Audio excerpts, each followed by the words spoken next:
Good morning, good people. It's your boy Leroy McKenzie. I'm sorry, Dr. Leroy McKenzie Jr. coming to you, and it's another episode of the Authors Showcase brought to you by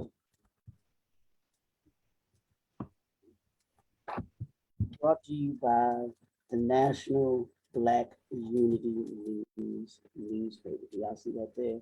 National Black Unity newspaper, where we bring you some of the country's, nation's writers, authors, influencers, impact builders, those that have a literary impact in what we say and what we do.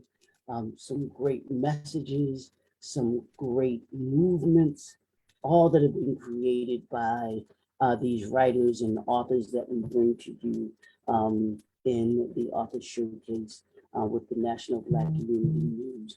And today is no different than any other. I know we're a little earlier than what we usually do, but y'all know how we do. We do things different around here. We want to keep you on your toes, so we will move around. We will go and be where it is that we need to be when we want to be, because it's ours. Simply because we own it, and when you own it, you control it. You can do as you do, and we're gonna get into that a little bit today too. But when you have control, you can actually change things up. You can actually do the things that you want to do, how you want to do them, when you want to do them, according to your vision.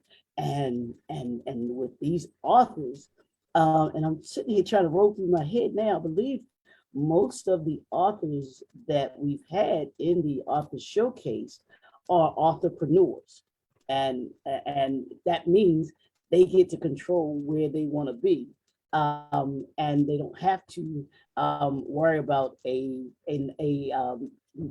mainstream publishing company tell them what their story is, but then also they don't tell them where they can be, where they can't be, as far as the platforms that they can use, and all of those great things to get their message out, their vision out, and everything like that. So today, I am welcoming, as you all can see, and we're going to have a great conversation today. I know it, with two individuals that have a calming spirit, but an educational spirit too. So y'all gonna learn something today.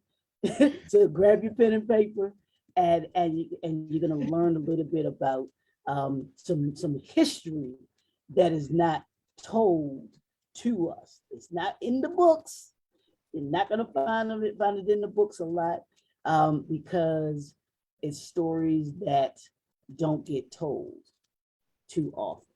They may get told in certain arenas, but they're not told enough, and that's why they're here with me today, hopefully, to be able to tell us a little bit about those stories, and then why you should be able to get their book. So I want to welcome with me today. Ooh, I'm dropping everything today. I want to welcome I want everyone to welcome. Now, I'm gonna say this, Brother Tavis Saunders and Miss Renee Saunders, aka, and I adopted this to you, Miss Saunders. I called you the InDigenous Educator. I know it says education, but InDigenous Educator, because you're gonna school us a little bit today. So class is in session, y'all. So get ready. So welcome to the show, to the Author Showcase, Tavis. Yes, thank you. Welcome. Yes, thank you very much for having us. Uh-oh, can you hear me? Yes. Okay, yeah, welcome to the show. I want you to all, if you all could, let's start off by just having you all introduce yourself. Tell the audience just a little bit about who you are, and then we'll get into our conversation about about the book, and then how you all got started writing and everything. Okay, that is cool. I'll take that one. So My name is Tavis Sanders. I'm with my mother and Renee Sanders. We're co-founders of a small nonprofit called InDigenous Education. And we organized the nonprofit simply to educate the public of the omitted history of the brown and dark-skinned indigenous peoples of America. And through that, we develop many streams of programs, whether it be online media platforms or television and broadcast series. And then we have educational lessons that we do online, but particularly today, we have our books that we publish that also share the history of pre-colonial America. Wow. Now, let's see, what got you all?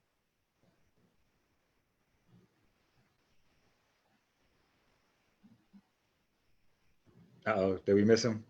He froze Information up. together, this history together, and Are you made you all want to put it in a book. you froze up? Could you say that one more time? I think it must be. Yeah, I think so. Is there a delay? Well, you have frozen for a moment. Oh, okay. I'm sorry. You want me to say it again? What Yes, was it please. that got you all? What was it that got you all started writing that made you want to take the information and knowledge that you all had and want to put it in a book? Well, really, basically, we are educators. I am an educator. Greetings. Yes, I taught in the school systems. I taught in the school systems in Philadelphia, and I taught in the school system, public school system in Atlanta. And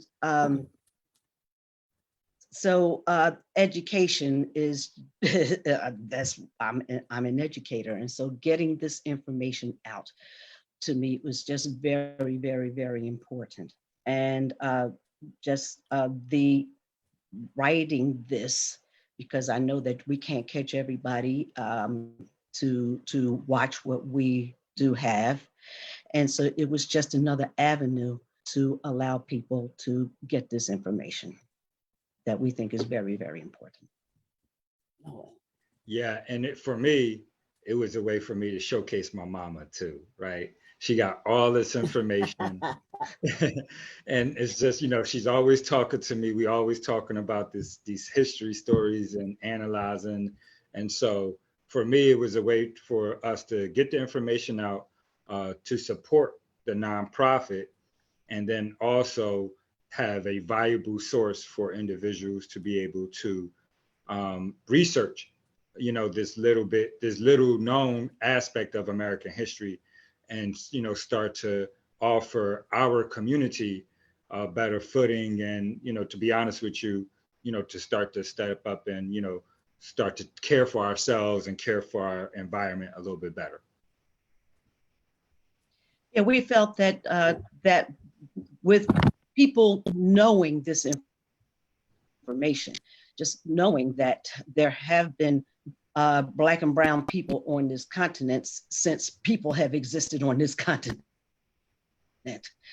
And so just knowing this history and knowing that we have been here for tens of thousands of years and that there is a rich history that is being hidden from us. And so again, just using any means that we can to get this information out. Again, I'm an educator. I'm not really a writer.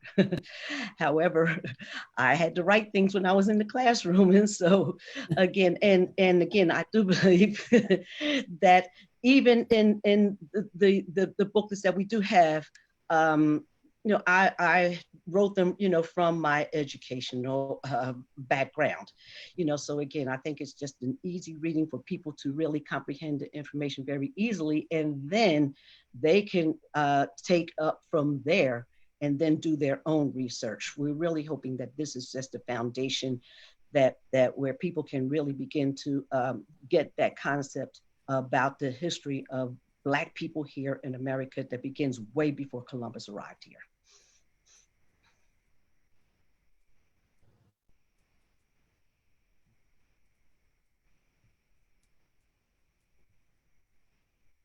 You with us still? Yeah, yeah, because it kind of froze up a little bit. And I think it might be the Wi-Fi. It's the ever since that weather has been crazy, the Wi-Fi has been crazy. So there might be a slight delay. Now, tell me this: as educators and as a this being now, was this you all's first book, or do you have books that you all have written prior to this? This was the first Well, book. again, this This was the first one. Now, I want you to talk a little bit about your writing experience. What has this taught you about being an author? We'll say it like that. What has this writing experience taught you about being an author? well, it's taught me that I have a lot. I have I have I have a long way to go. This is a learning experience for me also. Again, getting the information out to me was even more important than my writing skills or anything of that of that matter. Now, it is a process. I have learned that getting this information down, it takes a very long time. I have so much in my head that I want to get into a booklet form. However, yeah, it takes a very long time. And and I think with me being an educator, I always want things to be so perfect, and that I think with me, it takes me even longer because I'm just so overly critical that that I may even be holding up myself in getting some of this information out because because of what I have learned about my writing skills. Yeah, and I want to jump in and say, Uh-huh. we're a tag team, we're partners, and so my mother does the writing, and then I do everything else. And so, recognizing that, outside of the writing is so much logistics involved with the copyrights, with publishing, with ISBN numbers, with barcodes, with formatting the book, the various sizes, what works Right. well for the type of, the length and the word size. Do we want images in this book or not? And what does that do to the formatting of the book? And so, definitely a process where we had to slow ourselves down. Initially, we've published about 7 books now, but with this first book here, the lessons was learned that, be patient with ourselves, be patient with the process. And now that, we're pretty fluid, once the writing is done, can feel pretty confident in being able to produce something valuable. It's not just to be able to print the book, but you want to make it look good. You need the format. You need the images on the front cover of the book to attract the readers. And so it's definitely a process within itself. A very big learning curve. Yeah. Now go ahead. Go ahead. Oh no, No, no, that yeah, and then to be frank and honest with you, and one of the reasons why where we find individuals such as yourself and institutions that y'all are establishing, once the book is done, now you need to market it, and you got to get people to know that it's available, which is a whole nother monster that we are learning. And so this is one of the ways that we, as an independent publishers and writers, to find others in our community willing to offer their platform, that's a big help to us. And so, there's a huge network and process, and you got to worry about distribution next. And so, yeah, it definitely is a big thing. Yeah, and I always tell people that the real work starts once the book is finished, because you could have the greatest book, you could have the greatest product in the world, but if no one knows about it, then it'll just be there. Same thing with, you know, with the book. You can have the greatest book for someone to read, but if no one knows about it, it'll just be there and not be you know, not be known to people, and it'll just sit there. But the Mhm. real work, you know, and that's to be honest with you, that's what and why Brother David Murphy, who is the creator of the National Black Unity News newspaper, when he came to doing the author showcase, he wanted to do. He wanted to give a platform to authors who you might not ordinarily see or hear, but he wanted to make it so that there was this place that authors could go and they would have the opportunity to talk about their mission, their message, their movement, the motivation behind all of those things, because it's our community and we wanted our voices to be heard. And what better way to have our voices be heard than through this particular media outlet that he had total control over and was able to do this for everyone.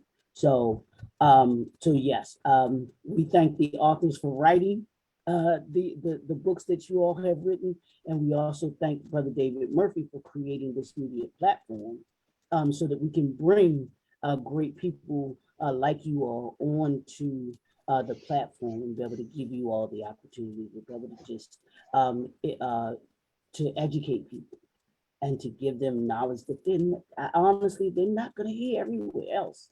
They're not going to see everywhere else. So and that's what I'm all about. I'm about shining that light on people that you everyday ordinary people that you might not or that you might not always hear about. So if you all can tell us just a little bit about your book, Revealing America's Dark Skin Past, Volume 1. Can you give us an overview of what it's about? Okay, well, volume 1 and also volume 2, which is talking about the Columbus era, Okay. and the things that happened when he arrived.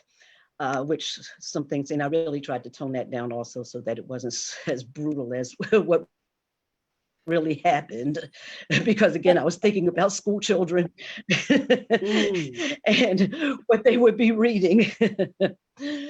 So that one, yeah, I really did kind of had to tone that one down a little bit. But the first book, volume 1, again, it was really about to get people to comprehend from when humans, I guess, modern man, when they arrived in the Americas, the story that is told about when they arrived in Americas, what they may have looked like when they arrived, what history is available out there that lets us know when they have found people that have arrived here, which was over 50,000 years ago. But again, this is something that they don't really put out there. You can find it, but it's not really out there because again, science doesn't really want to declare that people were on the East Coast of the United States 50,000 years ago, because that would definitely outrule what we already know, what they have taught us about modern man coming over to the Americas across the Bering Strait. And they said that happened when the ice caps melted. So again, these are things that we talk about in the book. But again, the ice caps melted 15,000 years ago. So how do we have things that are here 20,000 years ago, 30,000 years ago, 50,000 years ago? And again, if these things are over on the East Coast, not over on the West Coast, where if they were coming across the Bering Strait, that's where the oldest artifacts would be, but they're not, they're on the East Coast. And so again, these are things that we tell, that there are statements that probably modern man arrived here not long after they started leaving out of Africa. And so there's remnants of that here. And there is a history that people have been here since man has left from Africa and has been here continually since then. And so these are the things that we try to show in that book. We show pictures of artifacts of people that would look like you and I that are buried, that were buried in the ground, and there's probably still things buried in the ground that look like that. Again, they don't show these images of what the people looked like that were here. We show history and statements where they even say, oh, well, you know what, these people, they look like they came from South Asia, but not Northern Asia. And what we do is we try to show people to let them know, hey, look, don't get confused by those words. Southern Asian, the people are Negroid. Northern Asian, they're Mongoloid. But again, they don't put that in the book. You have to know those terminologies. So again, these are just things that we try to expose in the books in a very simple way, very easy wording, so that it can be easy for people to understand.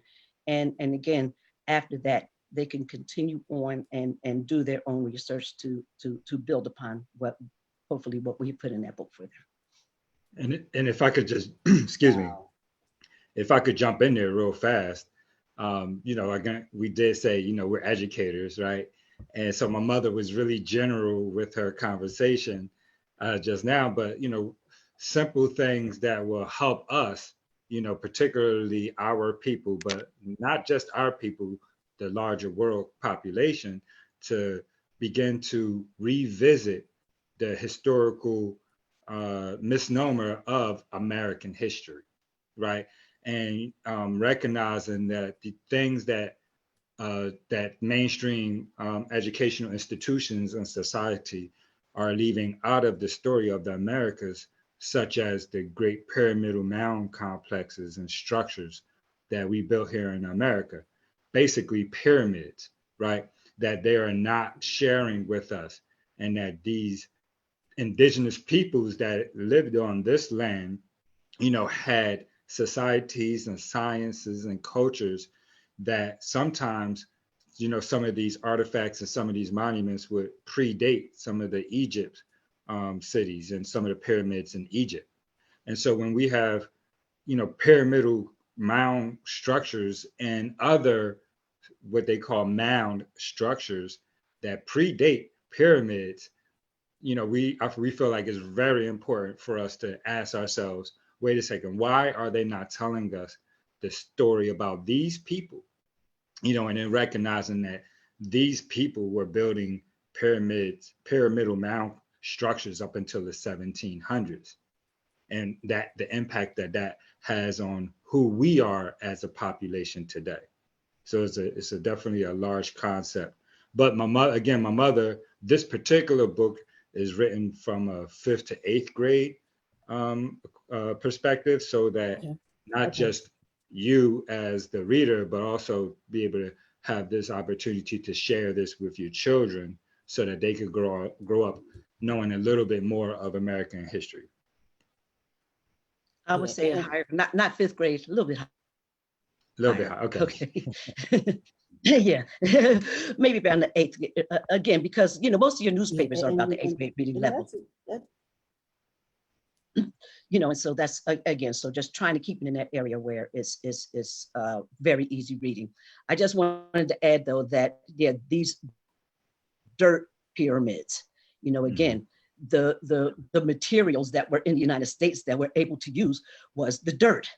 And so these were 4-sided, some of them had 5-sided, they had stairs, and all of this was made out of soil. Some of these things were still surviving today. And what is interesting, and this is funny because I read this yesterday in a book that was talking about the Creek Indians, a very, very famous book talking about the early history of the Creek Indians.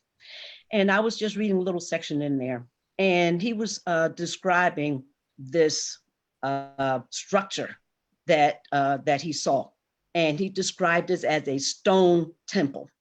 And in this stone temple, they got these little things, these artifacts out of it. Well, I've been to that supposed stone temple. It was not a stone temple. It was made out of soil. It was made out of dirt. However, and I know that that's the story because of the objects that were brought out of that that pyramidal mound. That in the history book now is written that it is a stone structure. So little things like that. See, this author knew that was not a stone structure. So why did he put that in his book? So now if we go around looking for stone structures in America, we're not going to find them, but that's what they wrote in the history books. So again, there's just so much of that has to be corrected in the history. Yeah, and I want to ask you all this, and we get your thoughts on it, because you all just brought up something. I mean, it's just very important about this not being put in our history books, and this isn't something that's being taught, especially at the age group that you're talking about being taught. And I'm sure you all are familiar with the term of the critical race theory. And what they're doing with that. Can you all talk about, I guess, explain to people what that is, one, but then if it correlates to what you all were talking about, and this not being incorporated into the history books and how it's being taught and everything like this. I was thinking about that as you all were talking and saying those things. I wanted to get you all's feedback on that. Who first, me or you? Well, you know what? I can begin just a little bit, and then I'll let you come on in. But critical race theory is a made-up white terminology, almost. Really, it was a terminology that was used in colleges to address things that we're talking about right now. Okay. However, the politicians have turned it around to make it appear like it is something that they don't want white people to feel uncomfortable about the history. Mm-hmm. And the thing is that everything about Black history is going to be uncomfortable for them. Exactly. Okay, but I'll let my son take over from here. Go ahead.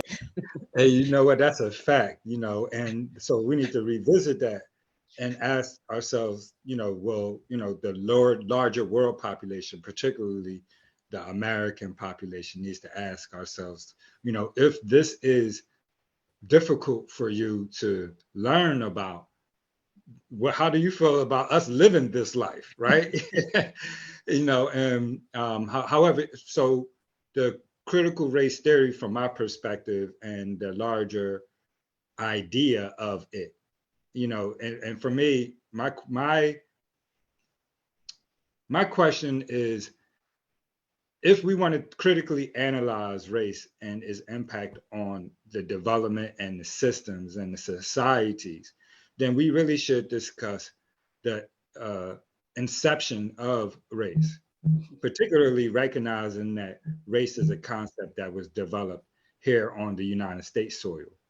And so for me personally, as an individual that pays attention to politics and things of that nature, even with respects to education, I would like the conversation, even amongst those that are willing to have this conversation, not necessarily discuss the colonial aspects of the story, but let's start from the beginning in the development of this concept called race. Ask ourselves what happened, what were the events that led to the decision, and what impact did it have then, and now we can look at the impact that it had on a larger society moving forward. So personally, I feel like it's a concept that needs to be explored, and that the perception, particularly in the colleges and universities and amongst, educators, needs to be refined so that we can actually truly critically analyze race, and not just from an African diasporic perspective or position, but also recognizing that, again, at the time that it was being developed, who was the population being most impacted? And that population wasn't an African population, it was an indigenous population. You know what? Yeah, I was going to say that. See, and really the history again of it, people have to know the history, and people, most people don't even realize that when Americas were starting, when the new world was discovered, that there was no such thing as race. People were identified by skin color, but that was just it. It was just an identifying factor. So in the 1500s, when the Europeans were coming over here, at that point, it was still just an identifying factor, because for 800 years, the slaves that the Europeans were using were coming from the Baltics. They were not people of color at all. So even using people of color as slaves was something that was new to the world. It hadn't even existed for 100 years. It hadn't even existed for 50 years before Columbus started coming here. And so again, the dark skin slavery was something that was a brand new concept. And so people, if people don't understand that, and they don't know that in the 1500s that it was just an identifying factor, they had to create laws to make people not have sex with each other. They had to create laws and put money attachments to it and everything to stop people from doing what people do. So again, if people start to learn the history and realize that this thing that was called race is something that was a very new social construct that was being created in the new world. And so you got to know your history so that they can know that, and then we can move forward from there. But until people know their history, things it's just difficult. Yeah, and I apologize. I just want to jump in and say, once you can see, when race was started, you can understand why. And once you can understand why the concept was created in the first place, now we can start dealing with the impact that that concept and the idea has had on our people from that moment on. Until you identify the purpose and reason for race being even established, right? It's a concept that was created. Why was it created? Once we can get the why down, now we can say, okay, how do we start to repair? But if you don't know why, then all you're doing is running around trying to mask or band-aid an issue, when in actuality is an inception that you need to deal with first. No, absolutely, absolutely. I'm loving this. I'm loving this. Can you all tell us the message that you want the reader to come away with after they've read the book? What is it that you want them to come away with from reading this?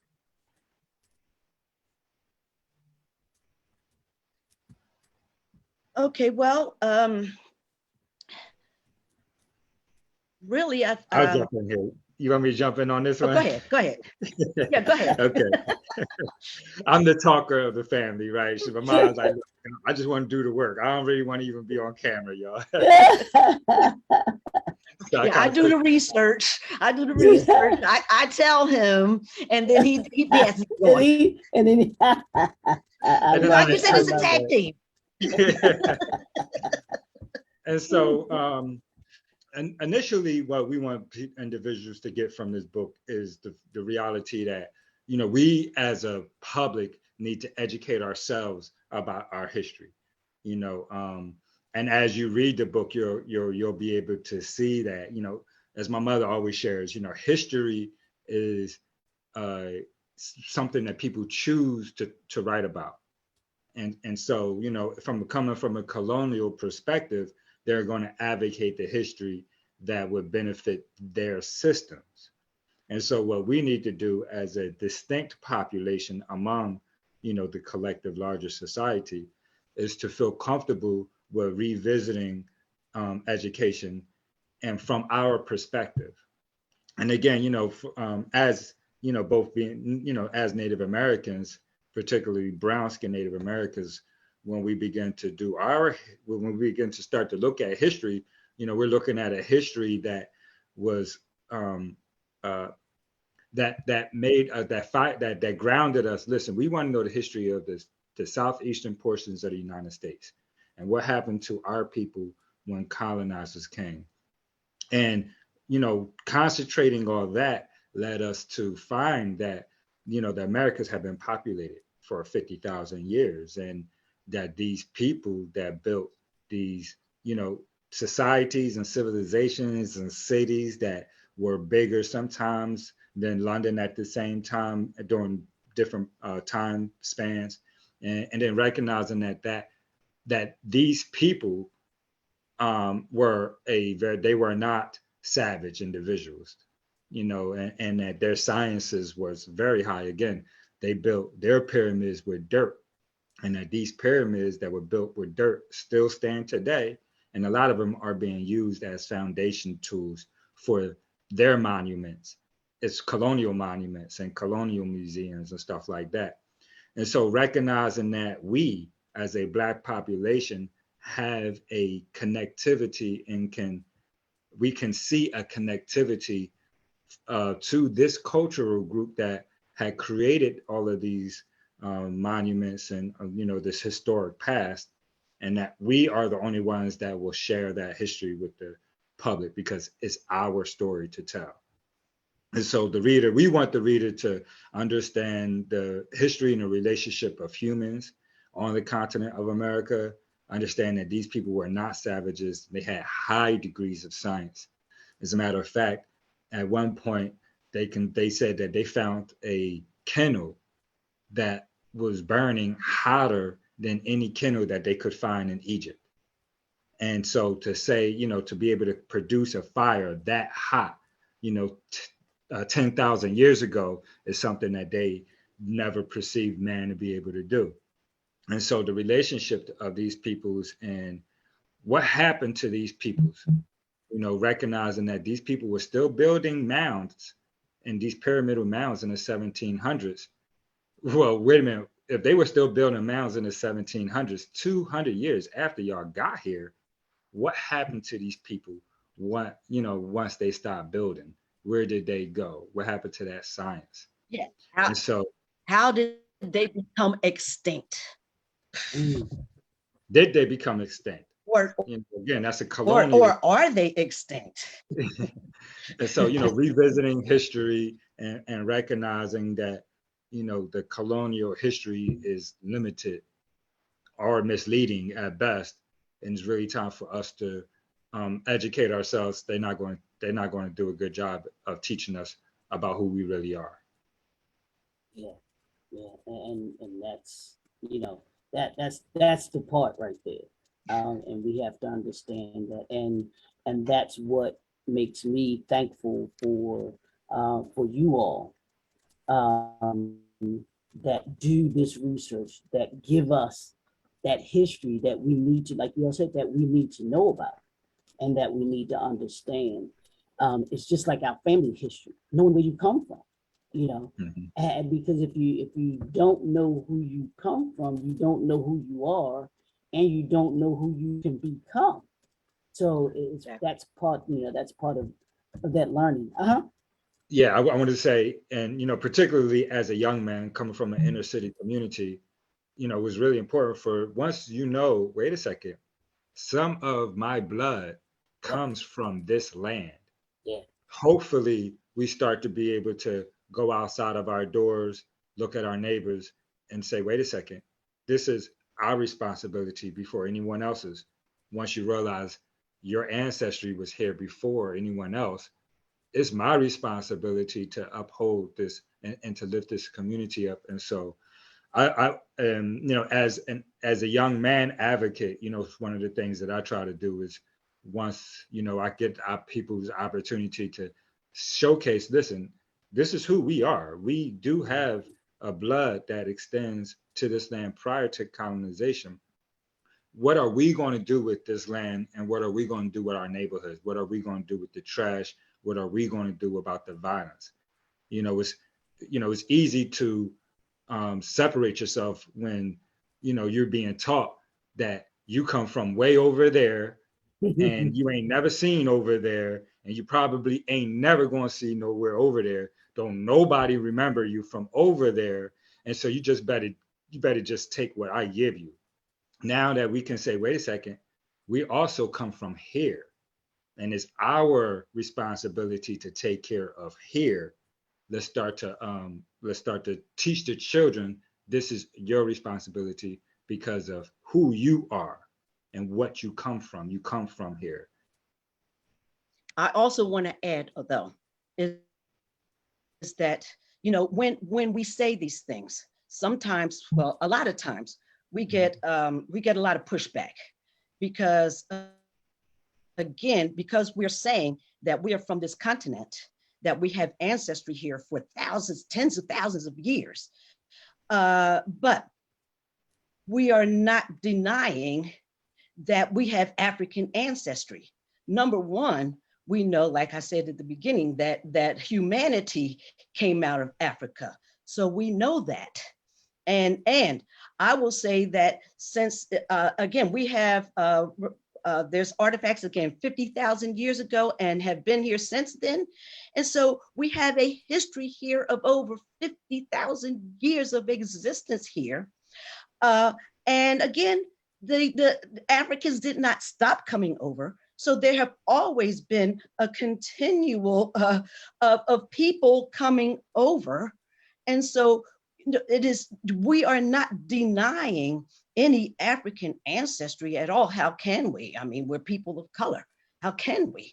It's just that we want to give a more thorough understanding for people to really get. It's like, wait a minute. Every dark-skinned person, their ancestry did not start in America after 1492. Their ancestry was here before that. And so now we have two continents now that we can show our ancestry and to show our history and to show the world that I would say, that this is who we are. Yeah, I would say three continents because most of us got European in us too. Let's not lie about our history. You know what I mean? And so, okay, well then, we're the universal beings. How about that? Universal. Hey, we take it all. We're all of it. And they wanted to say they wanted to say that we were much, right? But hey, no, we're universal. Hey, we got it all. We from the earth, right? Exactly, right. Exactly. And that's the beautiful thing about us and about this dark skin that we have, because when you do look at the totality of this earth that we're on, we are from all over this planet, the different aspects of this world. And I don't think a lot of people recognize this, at least from here in this country. And I remember hearing Dr. Frances Cress Welsing talk about this. And she said, this country is comprised of, I forgot the figure she gave for the white population here. It's upwards towards, I think, maybe 70% or something like that. But in the world population, they only make up 1/10 of the population. So 9/10 of this planet is made up of people of color. So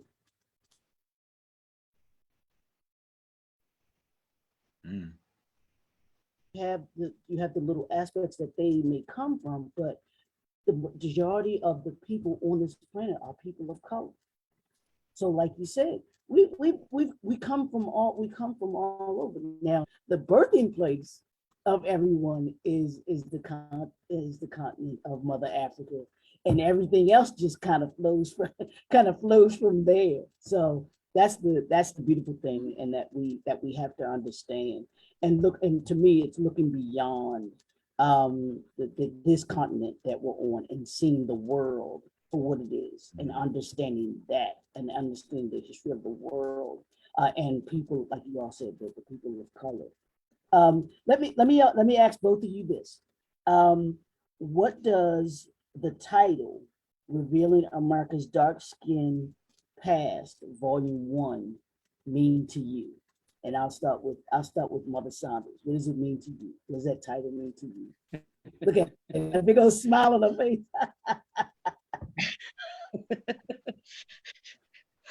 Well, how about I say that that it is a vision of mine. That title is a hope of mine, and that's what it means to me. Is that hopefully that we are revealing this history, that first of all that the people of color can really begin to accept, and then again the world can know the true history about the people of color here in America. So again, to me, it is a vision of hope. And how about you? How about you, Judge? What does it mean? Well, so that is my mama, right? And I'm all about, we talk about dynasties and we talk about, generational wealth and things of that nature. But I feel like, before any kind of financial or funds can be considered as a part of generational transfer, it's generational transfer of knowledge, and that's the true wealth. And so my mother's visions is my goal.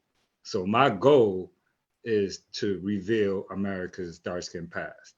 My mother has this vision, and not only the vision, but she has the resources and the capacity to be able to organize and organize this information in valuable formats, whether it be television programs or documentaries or lessons. And right now we're talking about publications and books.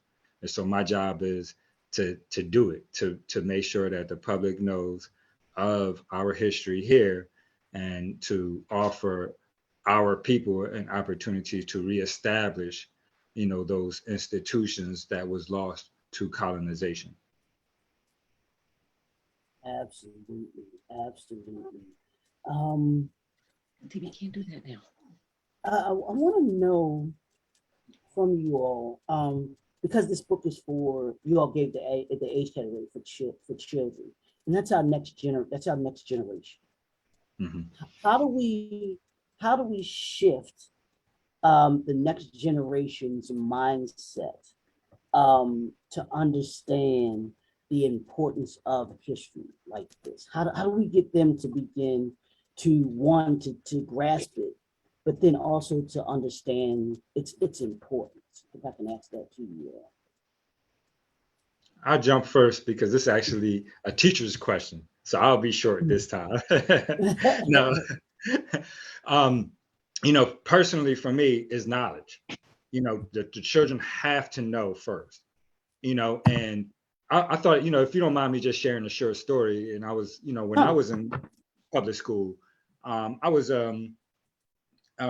smart enough to be noticed as a smart individual.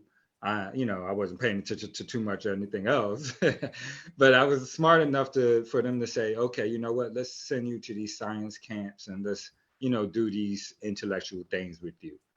And as an adult, I'm remembering a science program that I would go to in high school where they had us working on synthetic oil, right? And so I'm kind of showing my age right now because everybody like, what do you mean? It was a big deal back when we was young, right? and and it wasn't worked out as well as it was. So one of the things that they had, it was a institution called Roman Haas. It's a science and chemical firm, and they had us. Had all the children come into the room, right? All of us 13 to 18, sit down. And they said, look, we're coming up with synthetic oil. Do the best that you can. We needed to work as good as regular oil. What do you consider? What can you do? Mix any of these chemicals that you want and try to come up with a thicker product for us that's still as valuable, right? And then they left us alone. And as an adult, I look back at that time and say, they were stealing our ideas. Mm. As children with imaginations, we were able to try out or even be interested in trying out things that adults may not necessarily, because we as a young person, you're adventurous, Right. Right. and from that story, right? Young people have the ability to think beyond what we do as we get older. And so for me specifically is to put this information in the young children's hand so that they can be aware. Only the Most High knows the capacity of what our children will be able to do, just because they know more about themselves now. And so it's not any particular limitation or any particular goal in mind. The point is to get the information into the next generation's hands at the youngest age possible, and then try to support them as they grow, and let's see what they do with this information. It's endless possibilities. Let's not limit that, and let's give them the best opportunity we can. Absolutely. Now to the indigenous educator, how about you? How about you? How do we get the shift in our next generation? Well, one thing is for the children to get this information. That means this is going to have to be taught in the colleges to the educators so that the educators can pass this information on to the children. So that is so that right there is something that would really need to be done. Again, that process and how that happens and is the difficult thing to do. Also, to get people to change their minds about what they have been taught. And so now, again, we're talking about the educators now, because again, they have to learn the information so that they can pass it on to the children. So now they have brick walls in their heads because of the years that they have been taught certain information. And so now you have to reteach them. Some of them will accept it, some of them may not. So this is a process. We know that it is a process. We know that is going to take time. However, we don't have time, but we have to be patient and accept the realities of time and do the best that we can. Yep. Gotta have faith. Gotta have faith. Have to have that. Absolutely. Especially in these days and times. Yeah, and that's why what the important thing with that is, like you said, not only to have the faith, but we have to keep, I call it, keep pounding that rock, where we keep putting it out there and keep putting it out there and putting it out there, because the more we put it out there, the more it can't be refuted, the more people get to hear it, the more people, the more the next generation get to know about it. It goes back to me, to thinking about the stories that get told in your family. Those stories have to get told so that they get passed down to the next generation and the next generation and the next generation and the next generation. That's the only way that it gets done. Yes, and we have to realize that, especially in history, and as far as here in America, and especially for the indigenous the indigenous Americans that were here, many of them had to hide their identity. Because remember, in the 1800s, all of the Indians got moved over on the other side of the Mississippi. Right. So that meant that anyone that was left behind was no longer an Indian, because all the Indians are gone. And so now that meant that many of them that were left behind, they had to pretend that they weren't. And so for people of color, that was something that was a very easy thing for them to do because they were already getting said that they were Negroes. And so that was something that was very, very easy to do. However, but that was the importance of passing that information down through our ancestry, letting say, look, you know what? They're saying that you're Negroes, but guess what? Y'all got Indian in you. Don't forget that. Don't forget you Don't got forget Indian that. in your And look, blood, I'm gonna boy. tell you. And well, wait a minute, I'm gonna tell you, when I was in Atlanta, when I was teaching in Atlanta, and even when I was in Philadelphia, okay, I used to ask my students, how many of you have Indian? Now I taught in all Black schools. Okay, how many of you have Indian in your ancestry? And in Philadelphia and in Atlanta, in both places, I will say 80% of my classes used to raise their hand. And again, and now, and this is in the 2000s, where this history is still being passed down generation through generation through generation. However, we hear those stories, but then we were taught, no, you're not that. Y'all are Africans, you're from Africa, and so this is what you have to be. You know, and so these are the things that we are that hopefully that we are able to work out. We want to show people, you know, like with the classes that we do have, you know, we want to show people their history and show them where you, when you go into your genealogy, you know, when you go to 1870, you're not going to find anything before 1870 unless you have free ancestors. So if your ancestors weren't free before 1870, you're not going to find them on the census. So if you're not going to find them on the census, how are you going to know the information? How can you know any more history about that? Well, then that's where knowing history comes in. And these are the things that we do in our classes and in the books and everything. We try to give people information so that they can have the foundation that they need for their genealogy and for their history and for their ancestry. Absolutely. So what's next for you all? Because this is volume 1. So what's that means? If it's a volume 1, then there's got to be a volume 2 somewhere. So what's next for you all coming up as far as the books are concerned? Okay, yeah, well, we do have a volume 2. Yeah. Which again is about the Columbus era. And like I was saying before. Okay. The Columbian era. Okay, and yes, the Columbian era. And as I was saying, this is talking about the years that when Columbus arrived. Before he arrived, is explaining about how really going down into the coast of Africa was something that was very new to them.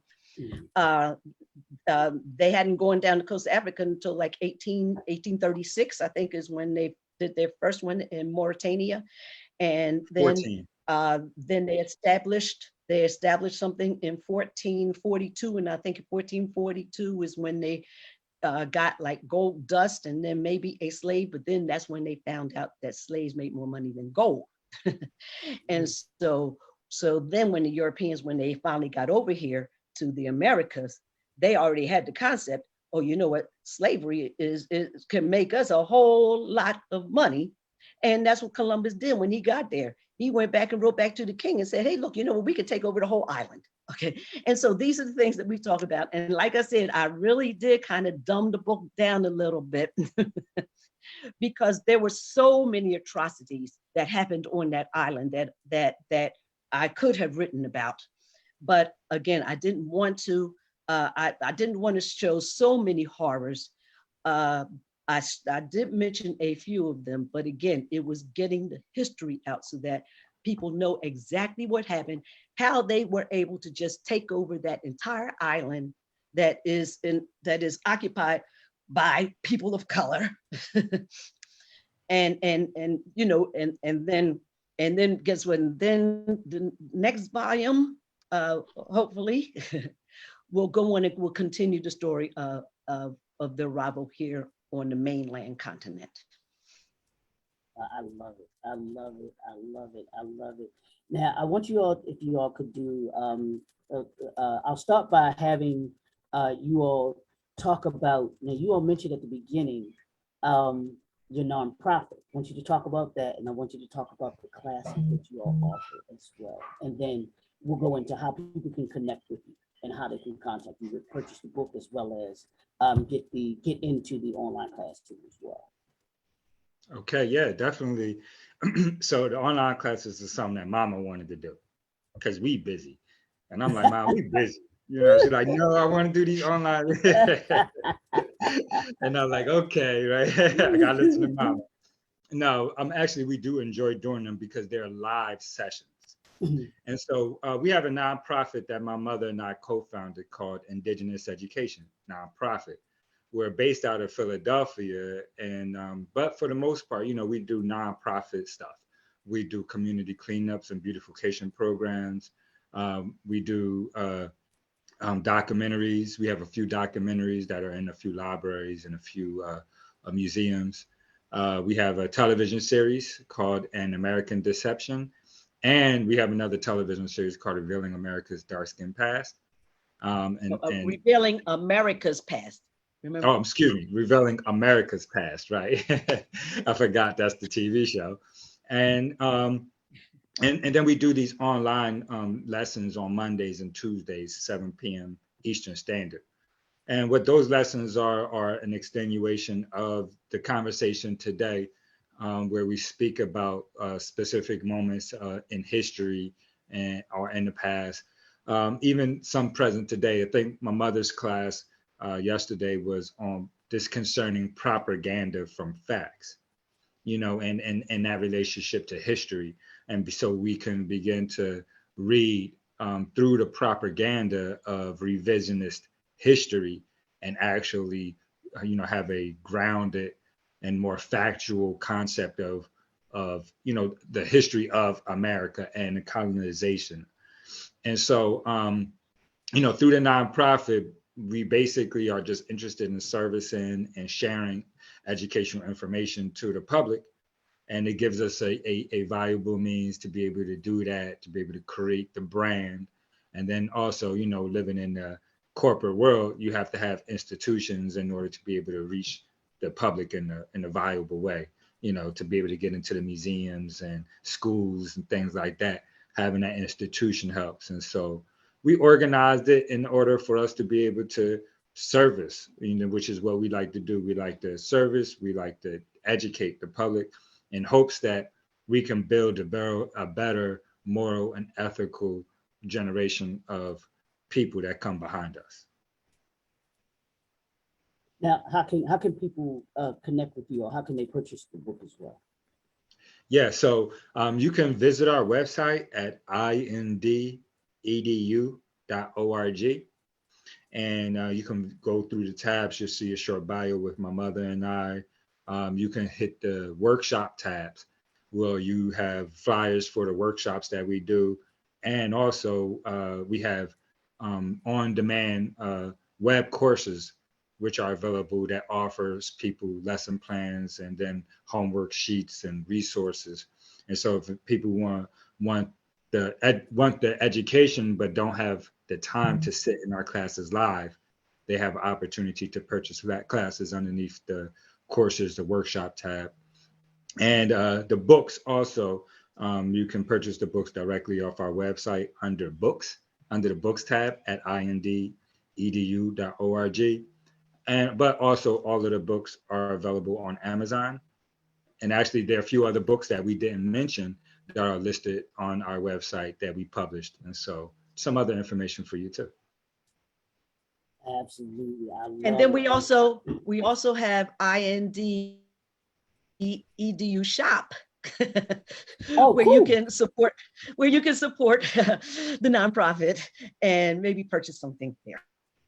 Yeah, we have we have books, pictures that my mother took during some of her trips to South America, visiting some of the pyramids in in Mexico. No, that was still Mexico. Yeah, in Mexico, visiting some of the pyramids in Mexico, and then we put our logo on cups and water bottles and T-shirts and hoodies. Again, we're trying to do our best to find ways to, you know, raise funds so that the nonprofit can support itself.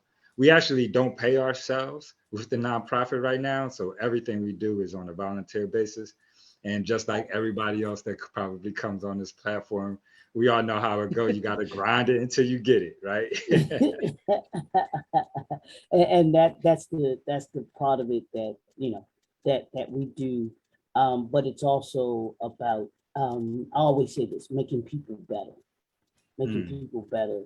Um, after the conversation than before the conversation, because a lot of people didn't know this information that they got today, so they're better mentally, educationally. Now that they've heard it, now you all have triggered some. Oh, man, I think I need to know more. And what better gift to give for Christmas, for Kwanzaa, than to give the gift of education, to give the gift of knowledge, because it's something that can never go away. Like my mom and dad always said, it can't take this away from you. Once you learn it, it can't be taken away from you. Once you know it, it's yours forever until you leave here. So, you know, I hope that people learn something today. I hope that they got something that makes them want to learn more about themselves today, and then to learn something more about us as a people today, because this is vital knowledge that we need to have. Because I honestly and truly believe that the more we know about ourselves, the less we have to have these issues that are happening in our communities. Because if you know yourself, you don't want to destroy yourself or kill yourself. And that's a major issue that we have in our communities. And I think getting this kind of knowledge, I think, kind of takes that down several notches. So thank you all for the knowledge. Thank you all for the education. Thank you for being obedient to what it is that you all have brought to us, the message that you bring to us, the movement that you all are creating without knowledge in our history, and being educated. Educating is cool. Being educated is cool. You know what I'm saying? So it's something that I've always learned and was pushed, that you need to know something. You're gonna learn if you do nothing else in this house. You're gonna learn, and you're gonna know.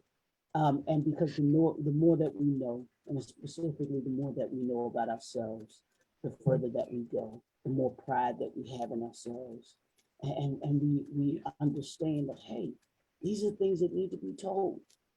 These stories that need to be told, and it curtails some of the misinformation that we've been given. And we've been given a lot of misinformation. Oh, yeah. A lot of misinformation. So thank you all for educating us, re-educating us, and then even educating us on the things that we didn't know.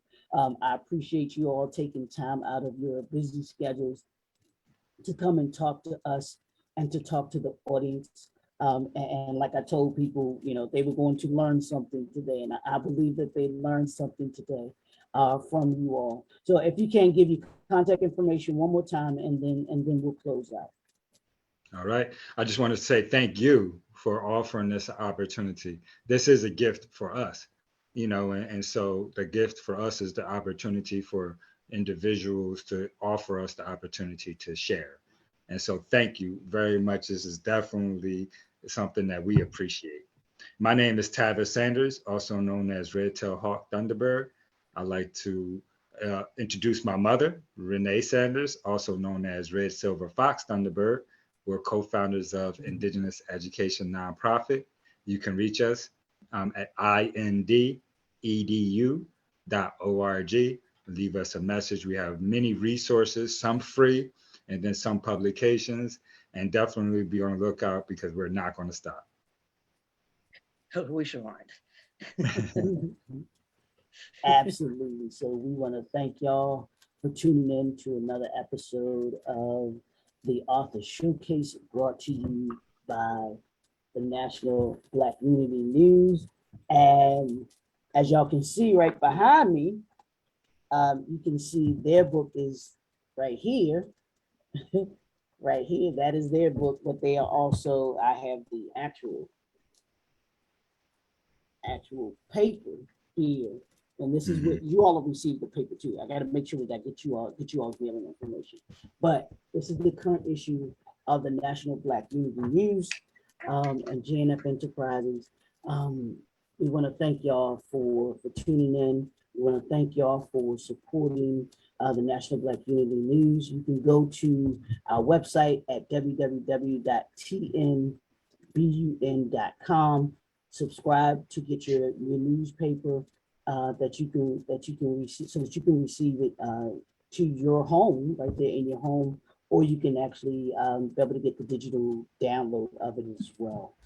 So we want to thank y'all for tuning in, and as I say, this is 2021, you all, and it's about leaving the familiar to elevate your influence. And what better way to elevate your influence than to have knowledge, information about yourself, but then also knowledge and information about us as a people that can't be taken away from you. So well, I want to thank y'all for tuning in, and we will see you all next time. We'll talk to you all soon.